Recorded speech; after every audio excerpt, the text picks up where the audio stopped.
우리 기사님들 오늘도 운전석에서 하루를 시작하고 또 마무리하고 계시죠? 누군가에는 잠시 머무는 출퇴근길이지만 우리 기사님들은 운전대가 곧 삶의 터전이고 쉴 새 없이 달리는 도로가 치열한 사무실이잖아요. 매 순간 방어 운전을 하며 조심 또 조심해도 어쩔 수 없는 상황에는 게 있으니까요. 특히나 운전이 내 가족의 생계와 직결된 우리 기사님들께 바로 영업용 운전자 보험에 대해 아주 깊이 있게 알아보려고 합니다. 본격적인 이야기를 시작하기 전에 가장 기본이 되는 것부터 확실히 해야겠죠. 대체 어떤 분들이 영업용 운전자 보험을 꼭 준비해야 할까 하는 부분이에요. 일단 가장 쉽게 알 수 있는 분들은 바로 노란색 보름판을 달고 운전하시는 우리 기사님들이에요. 택시나 버스, 화물차처럼요. 이런 분들은 당연히 영업용으로 준비하셔야 한다는 거 다들 잘 알고 계시죠? 그런데 사실 정말 중요한 건 바로 흰색 번호판을 사용하시는 분들이에요. 여기서 많은 분들이 헷갈려 하시거든요. 예를 들어 배달 플랫폼을 통해 음식을 배달하시거나 대리운전을 하시는 기사님들처럼요. 비록 번호판은 흰색이지만 차량을 이용해서 승객이나 물품을 운반하고 그에 대한 대가를 받고 계시잖아요. 바로 이것도 영업용 운전에 해당이 되는 거예요. 핵심은 번호판 색깔이 아니라 운전을 통해 수익을 창출하느냐, 바로 이 점이라고 보시면 돼요. 그래서 제가 이걸 왜 이렇게 강조하냐면요. 만약 자가 운전자 보험만 가입한 상태에서 영업 중에 사고가 나면 정말 큰일이 날 수 있기 때문이에요. 매달 꼬박꼬박 보험료는 냈는데 정작 결정적인 순간에 보험사에서 이건 영업용 사고라서 보장해드릴 수 없습니다 라고 할 수 있는 거죠. 이건 정말 최악의 상황이에요. 내가 낸 돈이 아무 소용 없어지는 거니까요.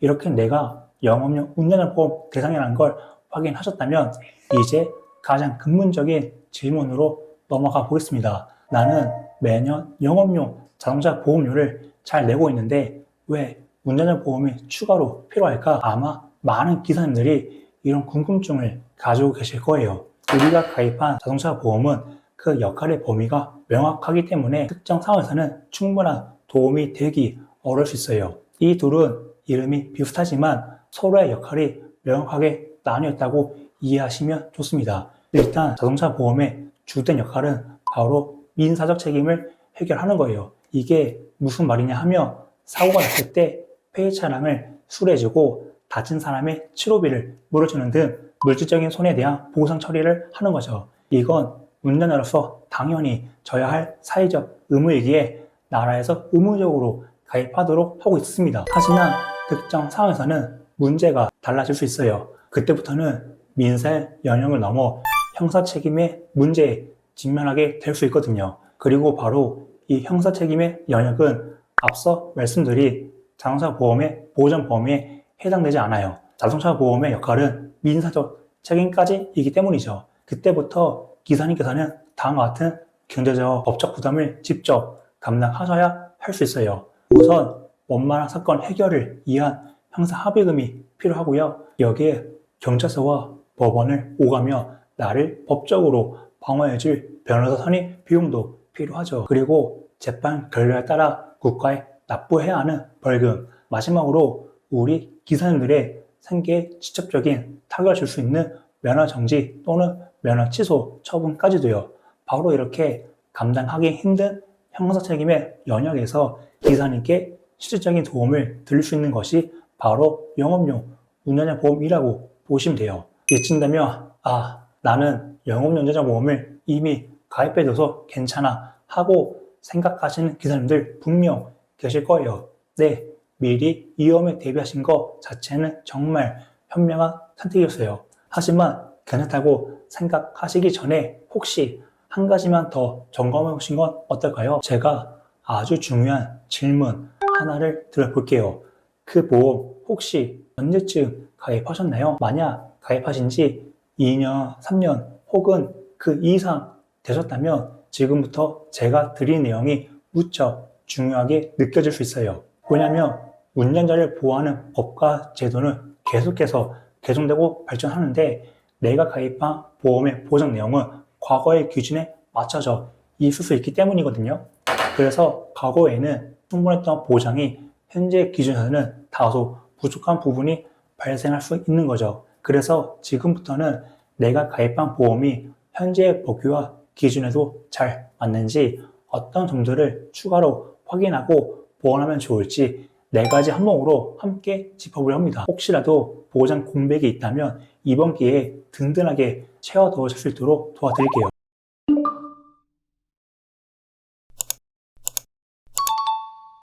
첫 번째 점검 포인트, 사건 초기 대응의 핵심, 경찰서와 단계 보장. 일단 사고가 발생하면 기사님께서 가장 먼저 마주하게 될 중요한 절차 중 하나가 바로 경찰 조사예요. 조사실이라는 낯선 환경에서 사고 당시 상황을 정확하게 진술하는 건 누구에게나 쉽지 않은 일이거든요. 이때 내가 한 진술은 진술 조사라는 공식적인 문서로 기록되고 이후 사건 처리에 중요한 자료로 활용될 수 있어요. 그래서 많은 전문가들이 이 경찰 조사 단계를 사건 초기 대응의 골든 타임이라고 부르기도 하죠. 그런데 과거에 가입하신 운전자보험 중 일부는 바로 이 중요한 경찰 조사 단계에서 변호사 선임 비용을 보장하지 않는 경우가 있었어요. 대부분 경찰 조사 단계가 끝나고 검찰에 의해 기소가 되어 재판으로 넘어간 이후부터 보장이 시작되었기 때문이죠. 이것은 법률 전문가의 도움이 가장 필요한 초기 단계에서는 혼자 대응해야 하고 상황이 어느 정도 진행된 후에야 도움을 받을 수 있다는 의미가 될 수 있어요. 그래서 요즘 운전자 보험에서는 이 부분을 보완하기 위해 경찰 조사 단계 포함이라는 내용을 명시하고 있답니다. 지금 여러분의 보험 증권을 확인해 보시고 이 중요한 초기 대응 단계가 보장에 포함되어 있는지 살펴보시는 게 좋아요. 본 광고는 심의 기준을 준수하였으며 유효기간은 심의일로부터 1년입니다.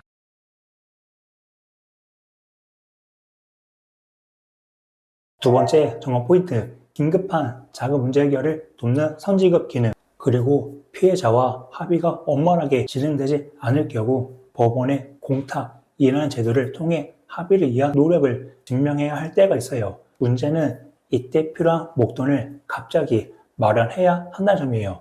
과거의 운전자 보험은 대부분 비용 상환 후 정상 방식이었어요. 즉 기사님께서 먼저 비용을 지출하고 나중에 관련 서류를 제출해서 보험금을 청구하는 방식이었죠. 하지만 사고 처리로 경황이 없는 상황에서 큰 금액을 먼저 마련하는 건 기사님에게 상당한 부담이 될 수 있거든요. 이러한 어려움을 덜어드리기 위해 최근 운전보험에는 선지급 기능이 도입되었어요.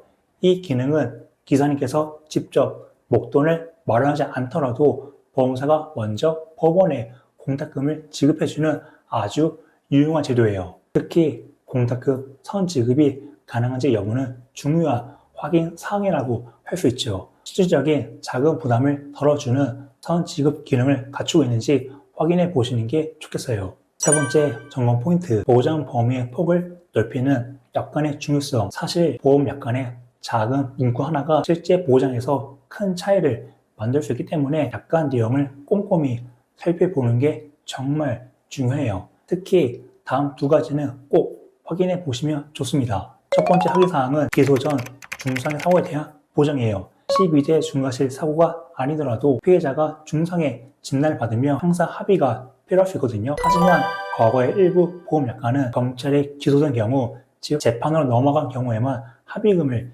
지원하는 조건이 있었어요. 이럴 경우 사건을 조기에 원만하게 해결할 수 있는 합의 단계에서는 보장을 받지 못할 수도 있다는 것이죠.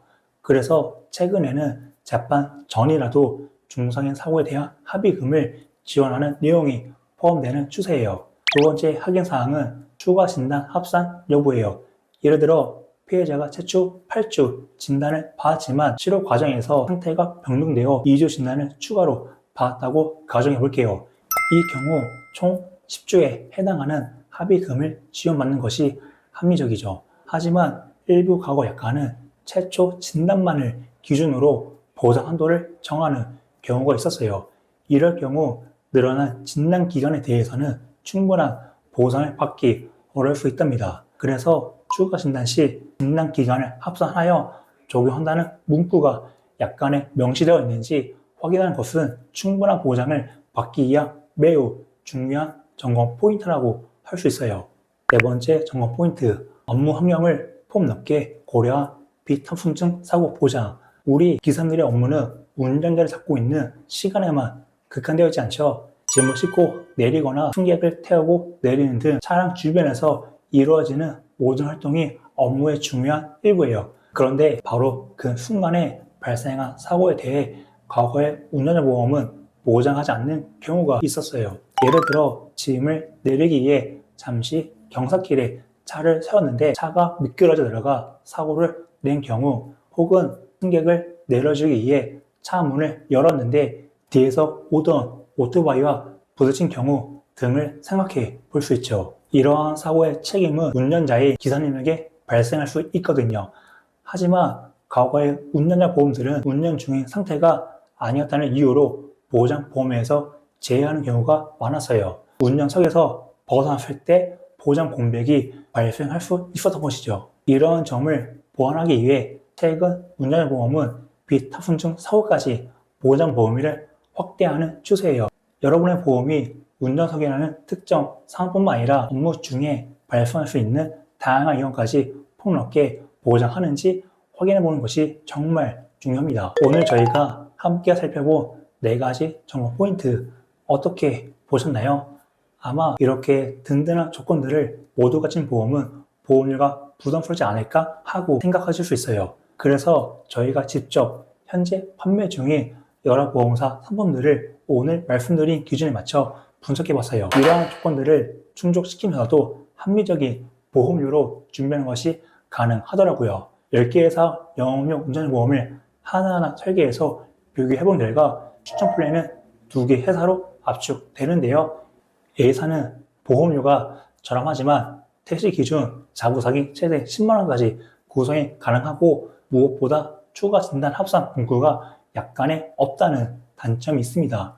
B사는 보장과 가격 2가지 모두 충족이 되는데요. A사 다르게 택시도 자부상이 30만원까지 구성이 가능하고 추가로 약간의 추가 진단 합산 문구가 포함되어 있다는 장점이 있습니다. 그렇기 때문에 운전을 업으로 하고 계신 기사님들은 보험료 조금 더 납부하시더라도 빈틈없이 보장받을 수 있는 B사를 추천드립니다. 그리고 예전에 가입해서 영업용 운전자 보험을 계속 유지하셨던 기사님들이라면 이번 기회에 보장 내용을 더 든든하게 채우면서 보험료는 합리적으로 조정할 수 있는 부분이 있는지 점검해 보시는 것도 좋은 방법이 될 수 있어요. 오늘 기사님께 꼭 필요한 정보들을 전달해 드렸는데요. 이것은 단순히 정보를 나열하는 것을 넘어 기사님들의 안전을 위한 진심 어린 제언으로 받아들여 주시면 감사하겠어요. 운전자를 잡는 것은 나와 내 가족의 삶 전체를 책임지는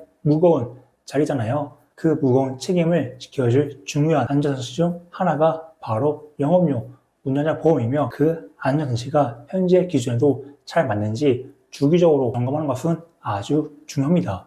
내가 아무리 조심해도 피할 수 없는 사고 앞에서 우리를 지켜주는 것은 결국 철저한 대비거든요. 내 보험에 대해 더 궁금한 점이 생기셨거나 현재의 나에게 가장 잘 맞는 보험으로 든든하게 준비하고 싶다면, 내 보험에 대해 더 궁금한 점이 생기셨거나 현재 나에게 가장 잘 맞는 보험으로 든든하게 준비하고 싶다고 생각하셨다면 아래 고정 댓글에 있는 상담 신청 링크를 클릭하시거나 화면에 보이는 번호로 편하게 문의 주세요. 여러분의 안전장치에 보완할 점은 없는지 꼼꼼하게 살펴보고 가장 합리적인 선택을 하실 수 있도록 도와드릴게요. 감사합니다. 본 광고는 심의 기준을 준수하였으며 유효기간은 심의 일로부터 2년입니다.